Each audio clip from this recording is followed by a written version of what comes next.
Bueno, hola, buenos días, buenas tardes, buenas noches. No sé exactamente en qué horario vayan a empezar a ver esta parte de las clases que les estamos dando por línea de la farmacología clínica para enfermería.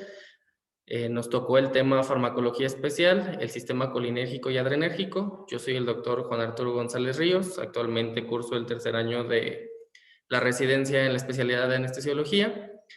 Y bueno, pues vamos a comenzar.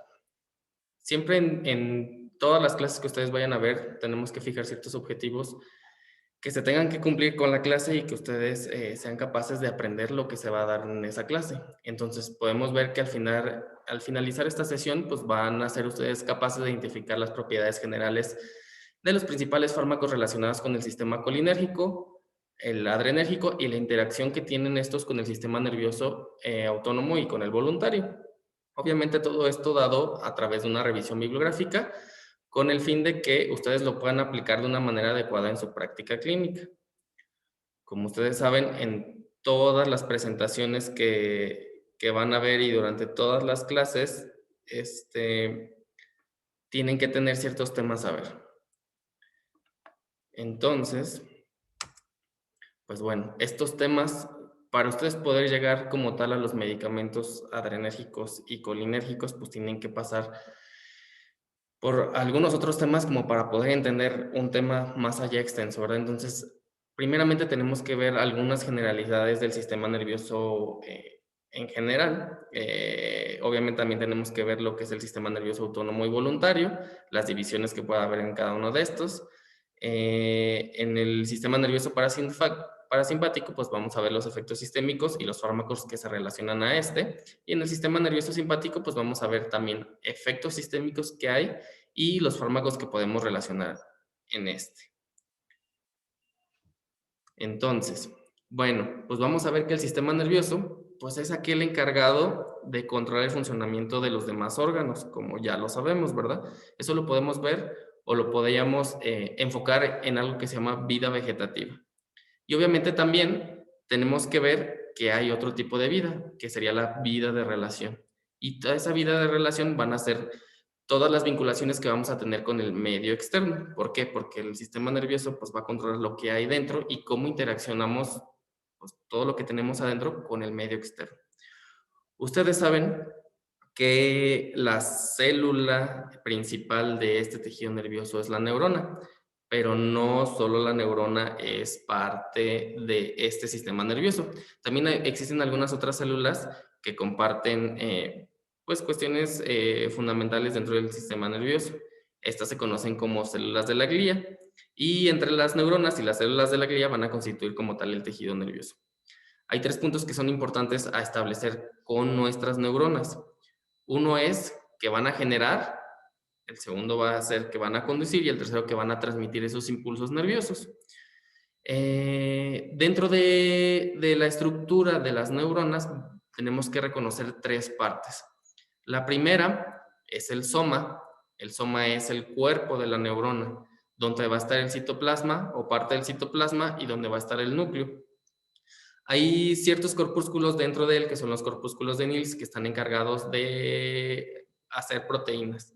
Como ustedes, y como vamos a ver más adelante, pues bueno, todas estas proteínas y sustancias son importantes para que se conduzca esta información o se transmita esta información. Otra de las partes importantes es el axón, que dentro de este axón, pues vamos a ver que van a tener ciertas partes importantes como las vainas de mielina y los nodos de Ranvier.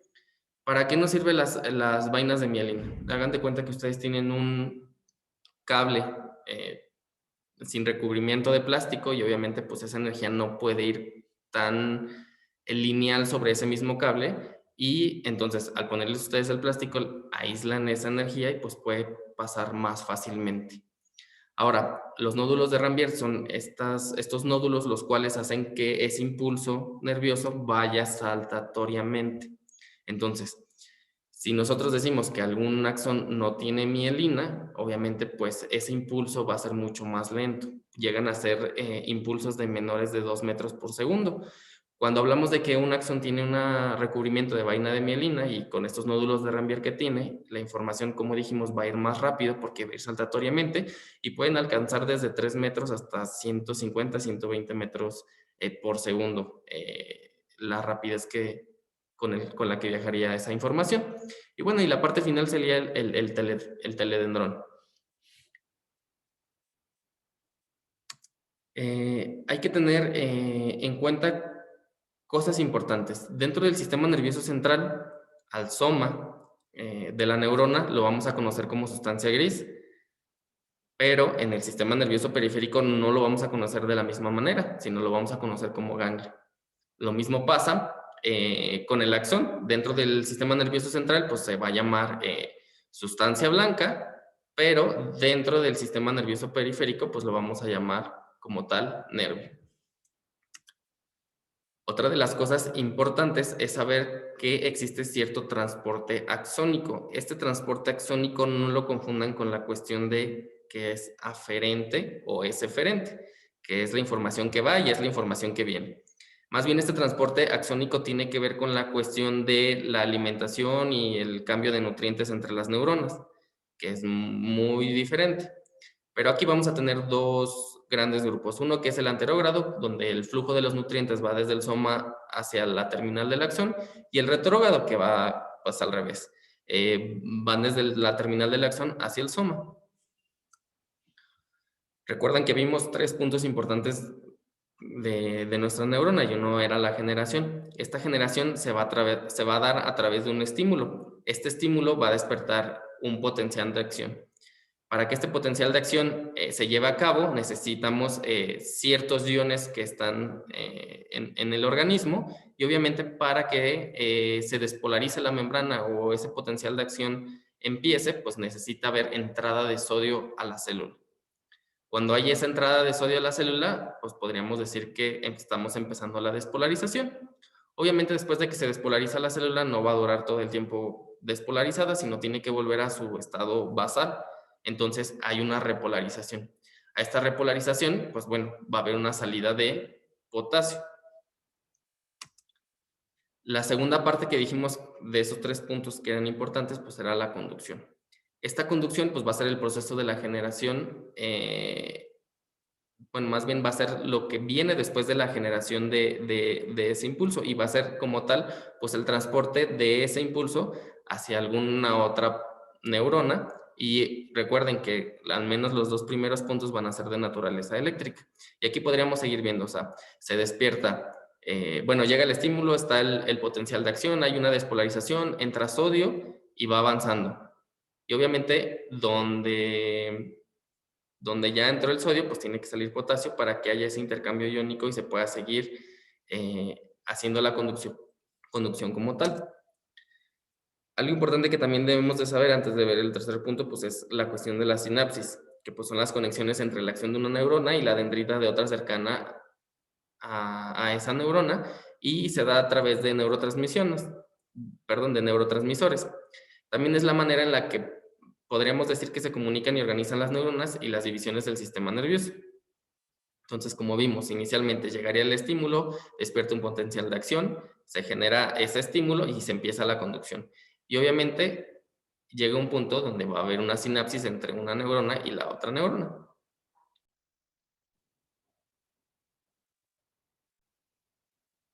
Bueno, como tal, ya que hablamos de la cuestión de la sinapsis, tendríamos que hablar de la cuestión de la transmisión. Hay que recordar que los 2 primeros pasos tenían que ver con un proceso de naturaleza eléctrica. En esta parte ya hablamos de una naturaleza química y por eso mismo teníamos que hablar de sinapsis. Entonces, recordando que la sinapsis va a ser la unión intercelular especializada entre las neuronas o entre una neurona y una célula efectora. Entonces, también tenemos que ver, o es muy importante saber, qué es un neurotransmisor. Bueno, pues vamos a ver que es una sustancia química que la principal función va a ser la transmisión de información de una neurona a otra, atravesando aquel espacio denominado como espacio sináptico, que va a ser ese espacio que va a separar 2 neuronas consecutivas. Y entonces, podríamos ver a nuestra célula presináptica y a nuestras más bien a nuestra neurona presináptica y a nuestra neurona postsináptica. Entonces, ¿qué va a pasar? Como dijimos inicialmente, va a haber un estímulo, va a despertar un potencial de acción. Este potencial de acción va a despertar el hecho de que hay un intercambio iónico. Ya dijimos que hay entrada de sodio, salida de potasio. Y también ayuda a que haya pues una ganancia también de calcio o una entrada de calcio hacia esta terminal presináptica, y ayuda a que este tipo de vesículas que van a traer nuestros neurotransmisores se peguen hacia nuestra membrana final y puedan liberar este neurotransmisor hacia el espacio sináptico, para que después puedan llegar hacia un receptor en una neurona postsináptica o en un órgano efector, pero siempre van a llegar hacia otra proteína llamada receptor. También hay otras teorías que dicen que a lo mejor esta carga o esta entrada de calcio para que estas vesículas se muevan tiene que ver más con el hecho de la polaridad del calcio y la polaridad que hay dentro del espacio sináptico. Entonces, después de eso también tenemos que ver qué tipos de neuronas puede haber. Entonces vamos a ver que hay neuronas unipolares que van a poseer un axón y carecen de dendritas, y obviamente estas se van a localizar casi exclusivamente en ganglios de los nervios espinales. Entonces, si vemos en el dibujo, este cuerpo neuronal solo va a tener como tal un axón. El siguiente tipo de neurona va a ser una neurona bipolar. Esta pues va a poseer una axón y una dendrita que van a estar limitadas a la vía visual, a la vía auditiva o a la vía vestibular. Como vemos aquí, pues bueno, está el soma o el cuerpo de la neurona y obviamente va a tener un axón y una dendrita. El siguiente tipo de neuronas que podríamos llegar a ver serían las multipolares, que a lo mejor son las más conocidas o las que más tienen más representación dentro de todos los libros o las que más comúnmente nos enseñan. Esta pues va a tener un axón y una o más dendritas donde se va a poder llegar información de algún otro lado. Ejemplos de este tipo de neuronas, pues vemos las células piramidales de Betz, que están dentro de la corteza cerebral, las células de Purkinje en el cerebelo y las células de Renshaw en la médula espinal. También tenemos que ver que el tipo de neurona tiene que ver con la cuestión sensorial y la cuestión motora. ¿Se acuerdan que dijimos al principio que no confundían el transporte axonal con este tipo de cosas? Sino que aquí, pues, lo sensorial, para que se entienda más fácil, es aquel impulso que llega de las terminales nerviosas, digamos, de la piel hacia la médula espinal. Las interneuronas van a ser esas neuronas que van a hacer conexión dentro de la sustancia gris dentro de la médula y que van a llegar hacia la asta anterior, y de esta asta anterior pues va a salir la cuestión de la célula motora. Entonces esta va a conducir el impulso de nuestra interneurona hacia un órgano efector. Ajá. También recuerdan que inicialmente dijimos que no solo las neuronas son el tipo de células que están dentro del sistema nervioso como tal, sino también hay células de la neuroglía. Estas células de la neuroglía pues también están divididas en macroglía y en microglía. Las células de la macroglía, pues bueno, de las principales que vamos a ver, pues va a ser el astrocito. Lo importante de saber cuestiones del astrocito es que va a formar la barrera hematoencefálica. Obviamente va a ser aquella célula que va a ayudar a que pasen sustancias, agua, glucosa o lo que necesite la célula en ese momento, y que no deje entrar otro tipo de moléculas. Dentro de estas también macroglías, pues vamos a ver los oligodendrocitos y las células de Schwann. ¿Cuál es la diferencia de las dos? Si las dos forman mielina, pues bueno, que el oligodendrocito forma esa mielina dentro del sistema nervioso central y que las células de Schwann van a formar esa mielina dentro del sistema nervioso periférico. También otra de las cuestiones que las diferencian una de la otra, no solo por el hecho de estar dentro del sistema nervioso central o dentro del sistema nervioso periférico, es que los oligodendrocitos pueden estar haciendo alimentando de mielina a varios axones o varias partes de un axón, mientras que las células de Schwann solo se enfocan a un solo axón. La siguiente célula de la macroglía son los ependimocitos, que bueno, pues van a ser los que van a cubrir las paredes de los ventrículos y el conducto ependimario. El conducto ependimario, recuerden que es el conducto que está dentro o central en la médula espinal. Y de la microglía, pues bueno, normalmente va a estar formada por los fagocitos. Y pues recuerden que los fagocitos pues van a ser aquellos que van a engullir desechos y productos de lesiones o de infecciones o enfermedades dentro del sistema nervioso central. También cuestiones importantes que tenemos que ver dentro del sistema nervioso son las meninges. Las meninges también son importantes, están divididas en lo que es la paquimeninge y la leptomeninge. Pero bueno, normalmente no las conocemos o no las recordamos con estos nombres, sino más bien la paquimeninge, pues es la cuestión de la dura madre, que es la capa más externa, que bueno, sus características es que va a ser dura, fibrosa y vascularizada y presenta dos capas, una craneal y una interna.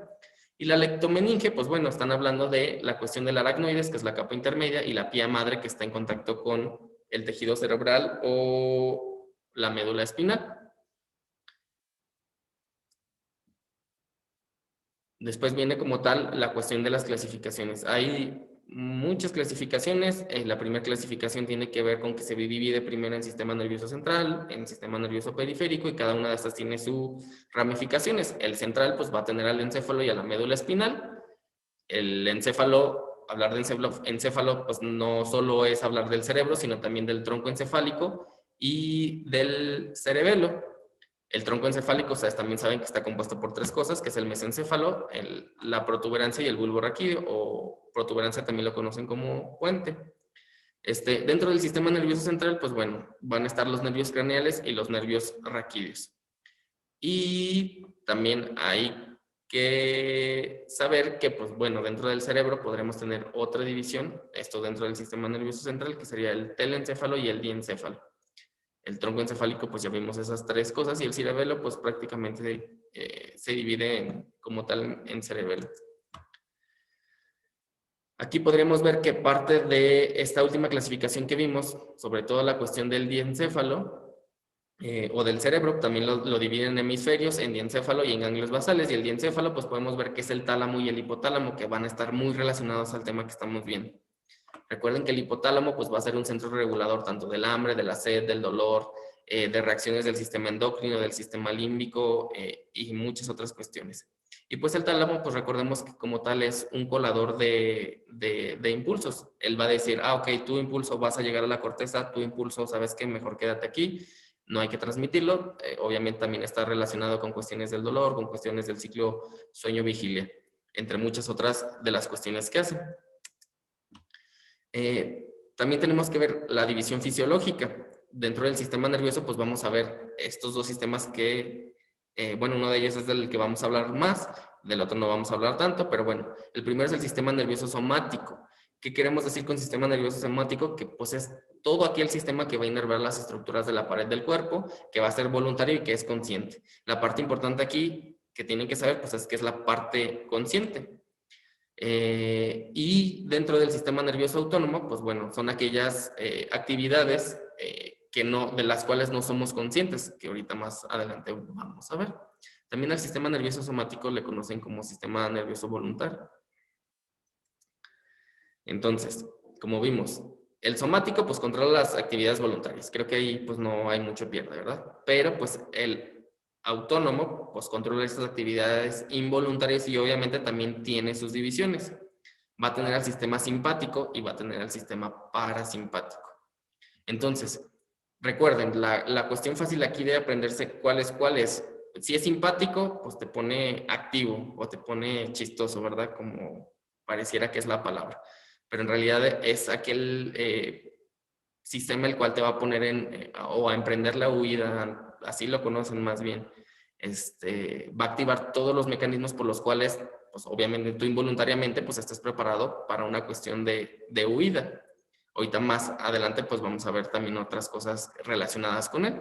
Y el parasimpático, pues es todas aquellas cuestiones que pues nos someten al descanso, a la no huida, a la relajación. Hay que tener en cuenta que uno de estos, el simpático, va a estar dado mucho por el neurotransmisor noradrenalina y el parasimpático pues por la acetilcolina, pero ahorita más adelante vamos a ver más sobre de ellos. Entonces dijimos que no vamos a ver muchas cosas del sistema nervioso somático, pero pues hay que decir ciertas características, ¿verdad? Una pues va a ser voluntario, siempre tiene que estar a través del músculo estriado, tiene arcos reflejos medulares, no tiene ganglios periféricos como el parasimpático, como el autónomo, pues tiene un eje cerebroespinal, no forma plexos, no contienen mielina sus axones, y cuando hay cuestiones de inervación, pues va a haber parálisis y atrofia. Y entonces, pues llegamos a la siguiente parte. Y la siguiente parte tenía que ver con la división de este sistema nervioso autónomo.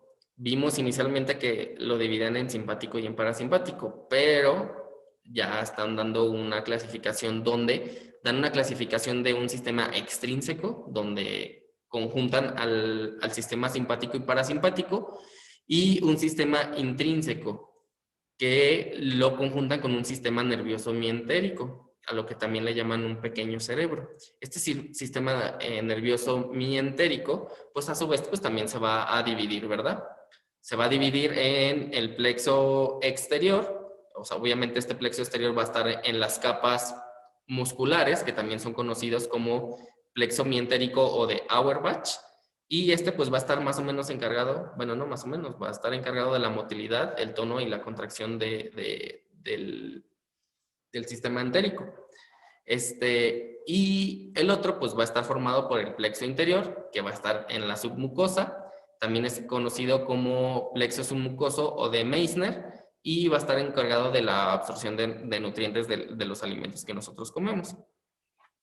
No vamos a decir mucho de este sistema nervioso entérico, porque pues lo que nos compete más por la farmacología, pues más bien ese es el sistema simpático y el parasimpático, pero también se tiene que saber que este sistema mioentérico pues también está muy relacionado a las cuestiones que van del simpático y a las cuestiones que van del parasimpático, como vamos a ver ahorita en un momento más. Entonces, podríamos decir que el sistema nervioso autónomo ya vimos que se divide en sistema parasimpático y en sistema simpático, pero ¿cuáles son las características de uno y cuáles son las características de otro? Bueno, podemos ver que el sistema parasimpático, pues también llamado cráneo sacro, tiene que ver con que pues, las cuestiones nerviosas que salen de él va a ser de los nervios craneales, normalmente es del 3, del 7, del 9 y del 10, y de cuestiones del sacro, donde va de la cuestión de S2 a S4, como lo podemos ver en este dibujo. Vemos aquí las cuestiones de nervios craneales y la cuestión de la región sacra. También lo llaman sistema colinérgico. Por otro lado, podemos ver el sistema simpático, también llamado toracolumbar. Este está controlado por fibras que van de T1 a L3 y también puede ser llamado adrenérgico. Entonces, pues ya vamos relacionando un poco el tema de la farmacología de fármacos adrenérgicos y colinérgicos, ¿verdad? La siguiente cuestión es seguir viendo características de cada uno. Hay que ver que las neuronas preganglionares simpáticas van a ser neuronas que van a llegar con su axón corto hacia la neurona postganglionar, a diferencia de las parasimpáticas que van a ser axones largos. Obviamente, aquí también hay que ver qué neurotransmisor actúa en la cuestión preganglionar. La cuestión preganglionar para los dos, no se hagan bolas, es la misma, la acetilcolina. Pero, ¿qué podemos ver cuando llega la neurona postganglionar? En la cuestión simpática vamos a ver que son fibras largas y que al final el neurotransmisor por el cual se manejan va a ser la norepinefrina o la noradrenalina, que es lo mismo. Y la cuestión parasimpática, pues van a ser fibras muy cortas, pero aquí va a seguir siendo acetilcolina. Entonces, parasimpático es acetilcolina, acetilcolina. En el simpático va a ser acetilcolina, norepinefrina. También una de las cuestiones que podríamos ver es que también el sistema simpático pues va a tener la cadena ganglionar, ganglionar paravertebral. Por eso sus fibras axonales pues, son cortas antes de llegar a la neurona postganglionar. Normalmente, en la cuestión parasimpática, que ahorita vamos a ver más adelante, pues recuerden, va a ser controlada por nervios craneales y nervios sacros. Entonces, pues imagínense, de que una cuestión de nervio craneal llegue, digamos, hacia las cuestiones abdominales, pues obviamente es un recorrido mucho más largo. Entonces, normalmente por eso estas son largas en el parasimpático y las otras son cortas en el sistema simpático cuando hablamos de neuronas preganglionares. Entonces, hay que ver que tienen diferencias anatómicas y funcionales como hemos estado viendo. Y bueno, pues podemos ver que en el sistema simpático, pues las fibras preganglionares ya las vimos, ¿no? Son cortas. En el parasimpático, pues las preganglionares van a ser largas. En el simpático, los receptores van a ser adrenérgicos, como ya vimos también dentro del nombre, ¿verdad? Que lo conocemos como simpático, toracolumbar o adrenérgico. Y en el parasimpático, pues vamos a ver que tienen receptores colinérgicos. Estos receptores colinérgicos, que vamos a ver en un ratito más, pues van a ser muscarínicos y nicotínicos. Recuerden también aquí dijimos que el sistema parasimpático también lo conocen como cráneo sacro o como colinérgico. En cuanto a las fibras postganglionares, recuerden, en el sistema simpático son largas y en el sistema parasimpático son cortas, como lo vimos en el dibujo anterior. Recuerden, como dijimos, la cuestión, ¿verdad? O sea, en el sistema simpático se trata de gastar energía, de huir, de hacer catabolismo, de todo lo que tenga que ver con gastar energía. Pero en el parasimpático, pues es todo lo contrario. Toda la cuestión que se exponga, junta energía, la guarde para eso, aquellos momentos donde se tenga que huir. Obviamente no huimos tantas veces, pero así es como se conocen, ¿verdad? Como para que se entienda más fácilmente las relaciones que tienen cada uno de los dos. También hay que ver que pues, las neuronas preganglionares en el sistema simpático son colinérgicas y dijimos que en el parasimpático era la misma, o sea, ahí no se hagan balas. La cuestión pre va a ser colinérgica o con neurotransmisor acetilcolina. Y bueno, aquí sí ya cambia cuando hablamos de neuronas postganglionares, ¿verdad? Unas dijimos